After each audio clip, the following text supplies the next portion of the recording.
तो भाइयों, आज हम बनाने वाले हैं एकदम ही strong pirate crew One Piece की दुनिया का। लेकिन इस बार ट्विस्ट है, इस क्रू में कोई पायरेट्स कोई योनकोस नहीं होंगे, बल्कि इस बार हम सिर्फ मरीन्स और वर्ल्ड गवर्नमेंट ऑफिशियल्स को चूज करेंगे अपने क्रू के लिए। मतलब जो लोग हमेशा पायरेट्स के खिलाफ लड़े हैं वही अब बनेंगे पायरेट्स के साथी। और इंटरेस्टिंग बनाने के लिए एक और चीज, हम सिर्फ एक्टिव मरीन तक लिमिटेड नहीं है, फॉर्मर या रिटायर्ड मरीन भी चूज किए जा सकते हैं। साथ में वर्ल्ड गवर्नमेंट के डिफरेंट पार्ट से भी हम क्रू मेंबर्स को ले सकते हैं। बस जो वर्ल्ड गवर्नमेंट के टॉप पे बैठे हैं वो नहीं होंगे इस क्रू में। बाकी अब सोच के देखो ये क्रू कितना टेरिफाइंग बनेगा, तो अब लास्ट तक जरूर देखना। चलिए शुरू करते हैं और मरीन्स को ही पायरेट बना देते हैं। पर उससे पहले ये मेरे चैनल का सब्सक्राइब रेशियो देखो कितना खराब है, जिसे आप सही करवा सकते हो चैनल को सब्सक्राइब करके। तो सबसे पहले एक क्रू बनाने के लिए हमें एक शिप चाहिए, तभी तो ये अपना क्रू सी में सेल करेगा। तो हम मरीन्स को देखें तो मरीन्स के पास बहुत सारी शिप है, जैसे बैटल शिप जो हायर लेवल मरीन ही यूज करती है, वाइस एडमिरल या एडमिरल। और मरीन ज्यादातर बैटल शिप को बस्टर कॉल के टाइम पे यूज करती है। और इसके जैसे बैटल शिप बैग्स जो रिटायर शिप होती है, जिनका यूज मरीन ट्रेनिंग के लिए करती है, जैसे कार पर कुजान ने करा था। और अब ये शिप रिटायर हो जाती है तो इनको तो हम लेने नहीं वाले। तो उसके बाद आती है प्रिजन शिप, जिसके नाम से ही क्लियर है, इनका यूज प्रिजनर्स को ले जाने के लिए होता है। तो अब हमारे पास बैटल शिप ही बेस्ट ऑप्शन है, जिसमें भी कुछ स्पेशल बैटल शिप है जो स्पेशली मरीन के मेंबर्स पे ही है। जिसमें से हमने अभी तक नेजुमी शिप जो करप्ट कैप्टन नेजुमी की बैटल शिप है, फिर है स्मोकर शिप जो कैप्टन स्मोकर की शिप है, फिर है हिना शिप जो रियर एडमिरल हिना की शिप है, और लास्ट में आती है मंकी डी गार्प शिप जो farmer vice admiral monkey D Garp की शिप है, जिसको हमने बहुत बार देखा है। और लेटेस्ट के जो हाचिनोसु पे कांड हुआ उसमें भी ये शिप के साथ ही गार्प आया था। तो देखने से तो ये शिप बहुत ज्यादा स्ट्रॉन्ग है, जिसके कारण अब हम मंकी डी गार्प की बैटल शिप को ही अपने क्रू की शिप बनाएंगे।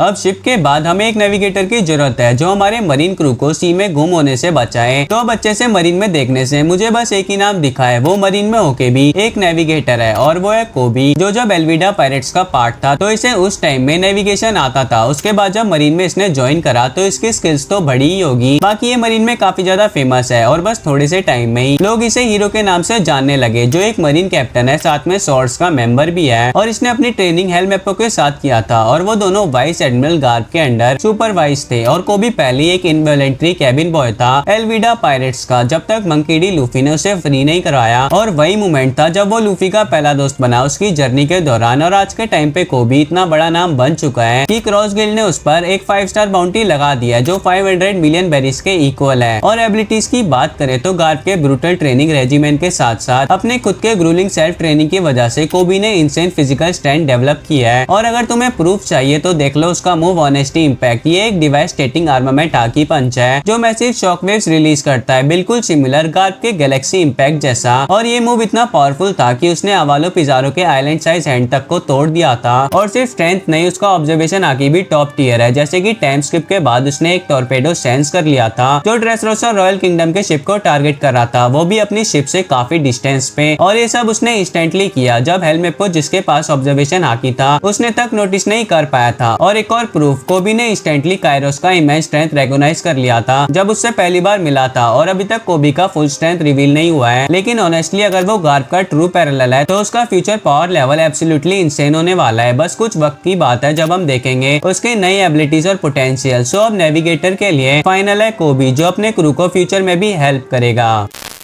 तो अब नेविगेटर के बाद हमें एक हेल्समैन चाहिए जो शिप को चलाए। तो मरीन में देखने से मुझे तो कोई भी हेल्समैन नहीं दिखा, पर जो ये स्मोकर है उसे बहुत से फैन फिक्शन में हेल्समैन माना गया है। तो अब स्मोकर को हेल्समैन के रूप में देखें तो ये हमेशा से एक रिलेंटलेस और डिसिप्लिन मरीन रहा है, और उसका कैरेक्टर एकदम स्ट्रेट फॉरवर्ड है। एक बार जो डिसाइड कर लिया उसे परस्यू करेगा नो मैटर बट। और हेल्समैन के लिए ये क्वालिटी बहुत इंपॉर्टेंट है। और शिप स्टीयर करना सिर्फ व्हील पकड़ना नहीं, बल्कि स्टॉर्म्स, एनिमी अटैक और अनप्रेडिक्टेबल सीज के अगेंस्ट काम और फोकस रहना होता है। और स्मोकर का पूरा करियर सी पे गुजरा है, और मरीन के रूप में उसने अपने शिप्स को डेंजरस वाटर में लीड किया है, चाहे वो पायरेट का चेज हो या ग्रैंड लाइन के क्रेजी वेदर का सामना करना। मतलब उसके पास वो प्रैक्टिकल एक्सपीरियंस है जो एक हेल्समैन के लिए गोल्ड स्टैंडर्ड है। अब बात करें उसके डेल फ्रूट मोकू मोकू नोमी की, जो उसे स्मोक में ट्रांसफॉर्म होने की पावर देता है। और एक हेल्समैन के लिए ये एक टैक्टिकल एडवांटेज है, क्योंकि स्मोकर अपनी शिप को प्रोटेक्ट करने के लिए स्मोक स्क्रीन क्रिएट कर सकता है जो एनिमी के विजन विजन को ब्लॉक करके बैटल्स में क्रू को एक एज दे सकता है और स्मोकर की लीडरशिप क्वालिटी भी उसे परफेक्ट हेल्प्समैन बनाती है और उसकी कमांडिंग प्रेजेंस क्रू को काम रखेगी even in high pressure battles. और अगर बात आए स्टॉर्म्स या जायंट वेव्स में शिप हैंडल करने की, तो उसकी इंसेन फिजिकल स्ट्रेंथ और स्टेमिना गारंटी करते हैं कि वो कभी गिव अप नहीं करेगा। और सिंबॉलिकली भी देखो तो स्मोकर का पूरा कैरेक्टर परस्यूट के अराउंड बिल्ड हुआ है और एक हेल्प्समैन का काम भी वही है, जो अब अपनी शिप को सही रास्ते पर रखना और हर ऑब्स्टेकल्स के बाद भी अपने गोल तक पहुंच जाना। अब हमें शिप चलाने वाला मिल गया, तो अब हमें शिप को बनाने वाला चाहिए जो शिप को टाइम टू टाइम ठीक करता रहे। तो अब उसके लिए मरीन में तो मका और डोजाकू तो मुझे मिले हैं, पर इनमें दम नहीं है, तो मैंने फिर सिफर पुल में से 2 कैरेक्टर चूज करे हैं। एक तो है काकू और एक है रॉब लूची, जिसमें से भी पहले रॉब लूची को देखे तो इसने गैलीला को ज्वाइन करा था अंडर कवर एजेंट होते हुए, और इसने तो गैलीला कंपनी का one of the best shipwright भी मानने लगे थे, जो सॉयर, ट्रीनेल एंड बोल्ट स्पेशलिस्ट था, साथ में कारपेंट्री में भी स्किल था। बाकी अब काकू ने भी गैलीला को सेम रॉब लूची के जैसे ज्वाइन करा था और ये रॉब लूची से थोड़ा सा ज्यादा स्किल्ड है अगर बात शिपराइट की करें तो, क्योंकि ये स्पेशलाइजिंग था mechanics, diagnostic and house calls में। और काकू ने ये भी बता दिया था गोइंग मैरी अब ज्यादा टाइम तक सेल नहीं कर सकती। बाकी अब रॉब लूची और काकू दोनों ने प्लूटोन के ब्लूप्रिंट को देख के पहचान लिया था, इसलिए ये दोनों ही अपने बेस्ट है शिपराइट में। पर हमें एक ही चाहिए, तो दोनों में से तो मैं रॉब लूची को चूज करूंगा, क्योंकि ये काकू से ज्यादा पावरफुल है और डेंजरस, और इसने तो लूफी के गियर 5 फॉर्म में भी थोड़ी देर तक फाइट करी थी, जो चीज काकू के बस की बात नहीं है। और रॉब लूची का जुआन डेलफ्रूट नेको नेकोनोमी मॉडल लेपर्ड भी उसके लिए एक एडवांटेज है, क्योंकि ट्रांसफॉर्मेशन से वो अपना रीच और मोबिलिटी को इंक्रीज कर सकता है, जिससे शिप के कॉम्प्लेक्स एरिया में इजीली एक्सेस कर सकता है और हैवी मशीनरी को एफिशिएंटली हैंडल कर सकता है। और फाइनली लूची का काम मेथोडिकल और डिसिप्लिन नेचर क्रू के लिए एक एश्योरेंस है, और शिपराइट के रोल में पेशेंस और प्लानिंग क्रिटिकल होता है। और लूची का पर्सनैलिटी एग्जैक्टली यही बैलेंस प्रोवाइड करता है, जिससे रॉब लूची एक परफेक्ट चॉइस है अपने शिपराइट के लिए। तो अब शिपराइट के बाद हमें एक कुक की जरूरत है जो हमारे मरीन क्रू की पेट पूजा करवा सके। तो ऊपर से मरीन्स को देखें तो हमें कोडा, क्यूजी और कोमाकोव ऐसे शेफ देखने को मिलते हैं, पर इनसे भी ज्यादा अच्छा कुक मुझे एनीमे ओनली आर्क में मिली है, वो है जेसिका। और अब तुम सोच रहे होगे कि ये जेसिका कौन है, तो ये सुनो, जेसिका हेड शेफ है G8 मरीन बेस की, जो एनीमे ओनली G8 आर्क में दिखाई गई थी। और चाहे वो वेल नोन कैरेक्टर ना हो, लेकिन उसके पास डेफिनेटली वो सब कुछ है जो एक प्रॉपर किचन चलाने के लिए चाहिए होता है। और हेड शेफ होने के नाते उसने अपने फेलो कुक्स का रिस्पेक्ट अर्न किया है और एक किचन में डिसिप्लिन मेंटेन रखती है और किसी भी तरह की स्लैकिंग को टॉलरेट नहीं करती। अगर तुम अपना काम सीरियसली नहीं ले रहे हो तो वो तुम्हें तुरंत बता देगी, जिससे लाउड एंड क्लियर है जेसिका बॉसी कैरेक्टर है जो अपने काम के लिए पैशनेट है। और अब इसके बारे में ज्यादा कुछ बोलने को नहीं है, लेकिन सिंपल बात यह है कि हमारे कुक के लिए हम फाइनल कर रहे हैं जेसिका को।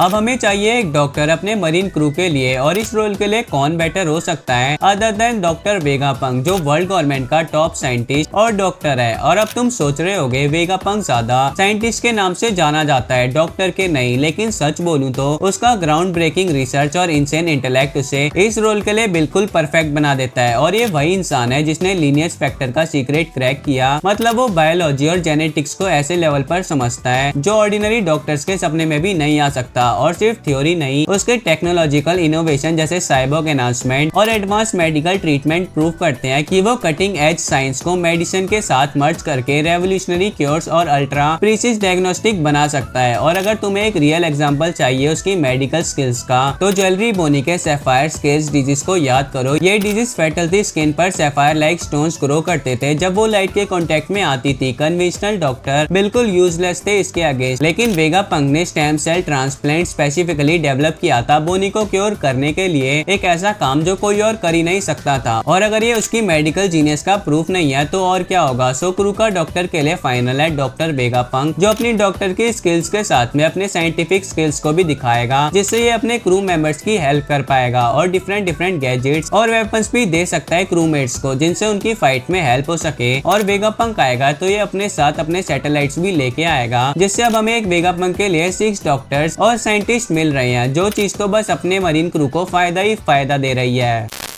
तो अब हम मरीन को पायरेट क्रू तो बना रहे हैं, तो अब ये क्रू जब सी में सेल करके डिफरेंट आइलैंड और किंगडम पे जाएगा तो इन्हें वहाँ पे एंशिएंट टेक्स्ट या एंशिएंट चीजें देखने को मिलेगी, जिसके लिए उन्हें समझने के लिए अपने मरीन क्रू में एक आर्कियोलॉजिस्ट की जरूरत है। लेकिन प्रॉब्लम ये है कि मरीन्स के अंदर एक्चुअली कोई आर्कियोलॉजिस्ट एग्जिस्ट नहीं करता, तो हमें मरीन से रिटायर्ड कैरेक्टर को अपने क्रू में डालना पड़ेगा, जो है जैगुआर डी सोल। और एक चीज यहाँ बता दूं, ये कोई आर्कियोलॉजिस्ट नहीं है, लेकिन उसका हिस्ट्री से कनेक्शन डिनाई करना इम्पॉसिबल है। पहले वो मरीन वाइस एडमिरल था और उसने खुद ओहारा इंसिडेंट देखा था, वही मोमेंट जहां वर्ल्ड गवर्नमेंट ने फॉरबिडन नॉलेज को इरेज करने की कोशिश करी थी। लेकिन सोल ने ब्लाइंडली ऑर्डर्स फॉलो नहीं किए, उसने सच को पहचाना और समझा कि हिस्ट्री की वैल्यू क्या है, जिसके बाद उसका एक्शन लेजेंडरी बन गया और उसने स्कॉलर्स के रिसर्च को बचा लिया और इंश्योर किया कि उनके प्रीशियस टेक्स्ट सेफ रहे। तो उसने वो टेक्स्ट एल्बाफ में रिलोकेट किए, मतलब उसके पास अभी भी दुनिया के सबसे वैल्यूएबल हिस्टोरिकल इंसाइट का डायरेक्ट एक्सेस है। और ये रॉबिन जैसा आर्कियोलॉजिस्ट नहीं है जो हर पोनेग्लिफ को रीड कर सके, लेकिन उसकी टाइज तो वॉइड सेंचुरी ओहारा के स्कॉलर्स के रिसर्च से है और उसका विल ऑफ डी उसे एक की प्लेयर बनाता है वर्ल्ड के ग्रेटेस्ट मिस्ट्री को अनकवर करने में। तो हमारे क्रू के आर्कियोलॉजिस्ट के लिए हमने फाइनल कराया जयगोआर्डी सोल को।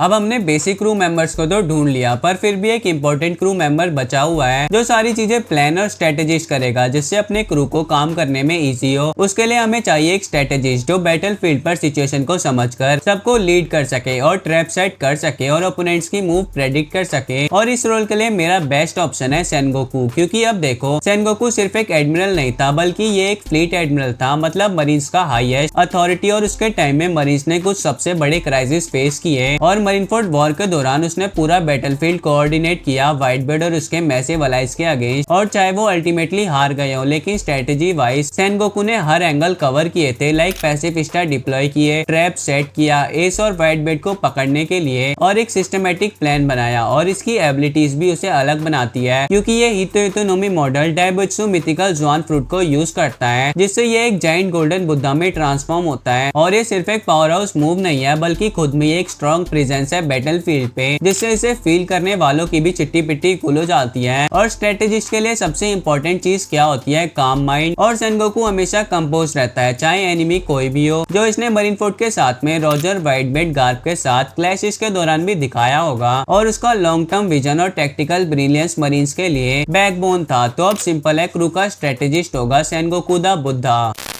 तो अब वक्त आता है एक स्नाइपर चूज करने का अपने क्रू के लिए, और इसके लिए एक ही कैरेक्टर है जो परफेक्ट है, वो है किजारू। हाँ मुझे पता है तुम सोच रहे होगे अरे किजारू तो एक ट्रेडिशनल गन विल्डिंग मार्क्समैन नहीं है, लेकिन मेरी बात सुनो, उसके पास एक ऐसी एबिलिटी है जो उसे अल्टीमेट स्नाइपर बनाती है, और वो चीज है पीका पीका नोमी, एक लोगिया टाइप डेल फ्रूट जो उसे लाइट कंट्रोल करने की पावर देता है। मतलब उसके अटैक्स लिटरली लाइट स्पीड में मूव करते हैं। और जब बात आती है प्रिसीशन की, तो किजारू कभी मिस नहीं करता और वो अपने फिंगर से कॉन्सेंट्रेटेड लाइट बीम्स फायर करता है, जो एकदम डेडली लेजर लाइट प्रोजेक्टाइल्स बन जाते हैं। और हर एक शॉट पॉइंट ब्लैंक एक्यूरेसी के साथ अपने टारगेट को हिट करता है, जिससे किजारू का डेल फ्रूट स्नाइपर के लिए अल्टीमेट ड्रीम पावर है। और सिर्फ इतना ही नहीं, किजारू के पास एक और बड़ा एडवांटेज है जो उसे दूसरे स्नाइपर से लीग अहेड बनाता है, मोबिलिटी, क्योंकि वो लाइट स्पीड में मूव कर सकता है। लाइक वो अपनी बॉडी को सरफेस पे रिफ्लेक्ट करके इंस्टेंट टेलीपोर्ट जैसे रिपोजिशन कर लेता है। मतलब जब एक नॉर्मल स्नाइपर अपना एम लाइनअप कर रहा होता है, तब Kizaru already best shooting point पे पहुंचकर अपना शूट फायर कर देता है, जिससे एनिमी को समझने का टाइम ही नहीं मिलता कि अटैक कहां से आया। और अगर बात आ जाए क्लोज कॉम्बैट की, तो किजारू उन टिपिकल स्नाइपर जैसे नहीं है जो मिली फाइट में स्ट्रगल करते हैं, बल्कि ये तो अलग लेवल पे है। और अगर कोई उसके पास आ भी गया, तो वो अपनी लाइट स्पीड किक्स या फिर अपना लाइट शॉट समन करके सामने वाले को कट डाउन कर देता है, जिससे किजारू क्लोज रेंज और लॉन्ग रेंज दोनों में एक बीस्ट है। तो अब किजारू एक परफेक्ट स्नाइपर है अपने मरीन क्रू के लिए। अब चलते अपने मरीन क्रू के शॉर्ट्समैन की तरफ, और इस रोल के लिए मैं टाइम वेस्ट नहीं करूंगा, सीधा फूजितोरा को चूज करते हैं, क्योंकि फूजितोरा एक मॉन्स्टर है अगर बात शॉर्ट्समैन की करें। और वैसे भी उसका मेन वेपन है योकुबा शिरी कानाबो, एक सुप्रीम ग्रेट ब्लेड। लेकिन जो चीज इसे अलग बनाती है वो है कैसे वो अपने इनसेट स्वॉर्डमैनशिप को डेल फ्रूट की पावर के साथ कंबाइन करता है। मतलब ये बंदा लिटरली अपनी स्वॉर्ड घुमाता है और स्काई से मीटियोर्स गिरा देता है। और वो सिर्फ ब्रूट फोर्स वाला फाइटर नहीं है, उसका reverse grip fighting style use करता है, जिससे वो इंसेन वर्सेटिलिटी अचीव करता है। मतलब वो पैरी, डिफ्लेक्ट और काउंटर कर लेता है, यहाँ तक कि सरप्राइज अटैक को भी। और यहाँ सबसे क्रेजी बात, फूजितोरा कंप्लीटली ब्लाइंड है, लेकिन फिर भी वो दुनिया के कुछ स्ट्रॉन्गेस्ट फाइटर के साथ 1 वर्सेस 1 फाइट करता है। और उसने साबू से क्लैश किया था, जो रेवोल्यूशनरी आर्मी का नंबर 2 है, वो भी तब जब साबू ने अभी अभी मेरा नोमी फ्रूट खाया था। फिर भी फूजितोरा ने बिना किसी स्वेट के उसे रोका। और यही नहीं, उसने डोफ्लामिंगो के अटैक्स कैजुअली ब्लॉक किए, हाई स्पीड मूवमेंट प्रिडिक्ट किए और कुछ सबसे फास्ट और एजाइल अपोनेंट के साथ पेस बनाया बिना दिखे, क्योंकि उसका ऑब्जर्वेशन आंकी इतना ब्रोकन है कि लिटरली उसे देखने की जरूरत ही नहीं है। तो अब कोई डाउट नहीं है, हमारे क्रू का शॉर्ट्समैन बनेगा फूजितोरा। तो अब टाइम है अपने कैप्टन के लेफ्ट हैंड मैन को चूज करने की। तो अब उसके लिए हमारे पास काफी सॉलिड ऑप्शन है लाइक गार्प, अकाइनू, कुजान और ग्रीन बुल, जिसमें से मैं चूज करूंगा कुजान को, क्योंकि देखो कुजान जो पहले एडमिरल आकुजी के नाम से जाना जाता था, एक वक्त पे मरीन एडमिरल था, लेकिन अब वो ब्लैकबेट पायरेट के साथ जुड़ चुका है और ब्लैकबेट किसी भी नूब को अपने क्रू में नहीं डालता। तो कुजान में दम तो है और कुजान के पास ये नोमी एक लोगिया टाइप डेल फ्रूट है जो उसे आइस पे कंप्लीट कंट्रोल देता है। मतलब वो आइस को क्रिएट, मैनिपुलेट और खुद आइस में ट्रांसफॉर्म कर सकता है, जिससे वो ऑफेंस और डिफेंस दोनों में एक पावर हाउस है। लेकिन सिर्फ डेल फ्रूट की वजह से वो फॉर्मिडेबल नहीं है, बल्कि कुजान के पास इमेंस फिजिकल स्ट्रेंथ भी है जो उसने वाइस एडमिरल गार्प के अंडर अपनी ब्रूटल ट्रेनिंग से डेवलप की थी। और अगर तुम्हें उसकी एंड्योरेंस का प्रूफ चाहिए तो बस उसका 10 दिन तक चला हुआ ड्यूअल एडमिरल अकाइनू के साथ पंख हैजार्ड पर देख लो। वो बैटल इतनी इंटेंस थी कि उसने पूरा आइलैंड ही रीशेप कर दिया। चाहे फाइनली कुजान हार गया, लेकिन उसने उस फाइट से निकलकर ब्रूटल इंजरीज एंड्योर की, यहाँ तक कि उसने अपना लेफ्ट लेग को लूज कर दिया जो अब वो आइस से रिप्लेस करता है। अब सवाल ये है कि लेफ्ट हैंड मैन के लिए कुजान परफेक्ट चॉइस क्यों है? तो उसके लिए राइट हैंड मैन का वेट करो। बाकी कुजान के पास एक्सपीरियंस है जो ये अपने मरीन क्रू में दिखाएगा जब इसकी जरूरत पड़ेगी, और बैटल में तो ये अपने ओपोनेंट्स को डिस्ट्रॉय कर देगा। इसलिए लेफ्ट हैंड मैन के लिए कुजान ही बेस्ट है। अब चलते हैं अपने मरीन क्रू के राइट हैंड मैन की तरफ। तो गार्प, अकाइनू, ग्रीन बुल में से ग्रीन बुल नूब को हटा देते हैं और गार्प के लिए बेस्ट पोजीशन बची है, इसलिए मैं अभी इसे यूज नहीं कर रहा। तो अब अकाइनू को चूज करते हैं राइट हैंड मैन के लिए। और अकाइनू ऑलरेडी मरीन्स का सबसे फियर्ड इंसान है, लेकिन सोचो अगर वो पायरेट होता तो उसकी एक खतरनाक बिहेवियर और भी ज्यादा बढ़ जाएगा। और वैसे भी इसके पास है मागू मागू नोमी, एक लोगिया टाइप डेल फ्रूट जो उसे मैग्मा क्रिएट, कंट्रोल और उसमें ट्रांसफॉर्म करने की पावर देता है, जिससे उसके अटैक सिर्फ स्ट्रॉन्ग नहीं होते बल्कि डिवास्टेटिंग होते हैं। और उसका मैग्मा इतना इंटेंस है कि वो आइसबर्ग्स, ऑयल और सी वाटर को कांटेक्ट में आते ही वेपोराइज कर देता है और फायर बेस्ड एबिलिटीज को भी ओवरपावर कर देता है, जो हमने देखा जब उसने एस का डोनट बना दिया था, जो चीज प्रूव करता है कि उसका मैग्मा किसी भी फ्लेम से ज्यादा हॉट है। और माइनफोर्ड के बैटल के दौरान उसने व्हाइट बेट के डायरेक्ट क्वैक ब्लोज को एंड्योर किए, जो चीजें बहुत ही कम लोग कर सकते हैं। और एक कुजान के साथ भी बेस्ट पेयर बनाता है, जिससे इसे और कुजान दोनों को फायदा मिलता है। क्योंकि अब ये सुनो, अकाइनू जहाँ रूटलेस रेनफोर्समेंट और एब्सोल्यूट जस्टिस के पीछे भागता है, वही कुजान ज्यादा लेवल हेडेड और काम पर्सन है, और उसका काम डिमिनियर एक फ्री और इंपल्सिव पार्टनर के लिए परफेक्ट काउंटर बैलेंस है। इस वजह से क्रू को रेकलेस डिसीजन के खतरे से बचाया जा सकता है। और सबसे बड़ी बात, कुजान की ice based power directly contract करती है अकाइनू के मैग्मा एबिलिटी से, जो दोनों के बीच एक जबरदस्त डायनामिक क्रिएट करती है, जिससे कुजान लेफ्ट हैंड मैन और अकाइनू राइट हैंड मैन बनने के लिए बेस्ट है, जो अब अपने कैप्टन की हेल्प करेंगे।